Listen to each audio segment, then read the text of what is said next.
Ni bien había pasado un día de su gobierno y la presidenta de México, Claudia Sheinbaum Pardo, tuvo que enfrentar las consecuencias de otorgar tareas de seguridad pública a elementos de las Fuerzas Armadas.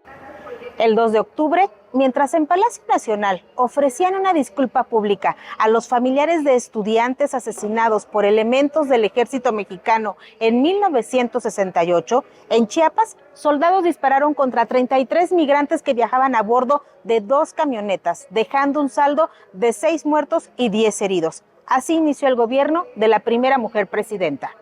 El día de su toma de protesta, con el saludo de la ministra presidenta de la Suprema Corte de Justicia de la Nación, Norma Piña, parecía que las descalificaciones y rencillas entre el Ejecutivo y el Poder Judicial podían quedar atrás, pero esto no sucedió.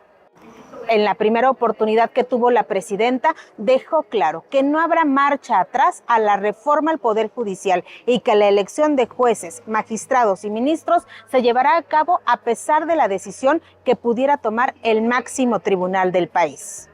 Llegamos todas y todas, dijo en su discurso el 1 de octubre, pero igual que su antecesor, dejó plantados a los acapulqueños que le esperaban para enseñarle la magnitud del daño que dejó el huracán John a su paso por Acapulco y otros municipios de Guerrero.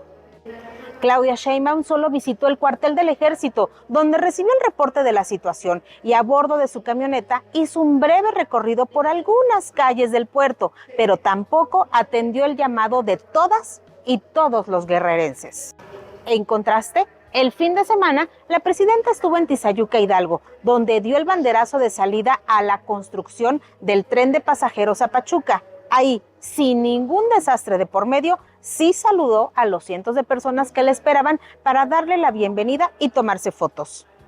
La primera mandataria anunció que las conferencias mañaneras cambiarían de formato, nada más lejano a la realidad. Es la misma escenografía, aunque ahora con flores, la misma posición para las sillas de los invitados y prácticamente las mismas secciones, pero con nombres distintos.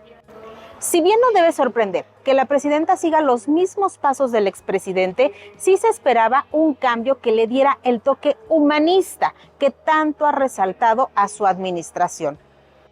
Al menos durante los primeros años de su gobierno, la presidenta de México no hará distinción alguna con el gobierno anterior y mucho menos intentará deslindarse de su mentor, porque esa fue la promesa: continuidad. Y en Preguntas sin Ofensa. En Preguntas sin Ofensa lamentamos la muerte de Ifigenia Martínez y Hernández, quien fue la primera directora de la Escuela Nacional de Economía de la UNAM, la primera mujer mexicana en obtener una maestría en la Universidad de Harvard, fundadora del PRD y de Morena, y quien el 1 de octubre pasado puso la banda presidencial a la primera mujer presidenta de México. Descanse en paz.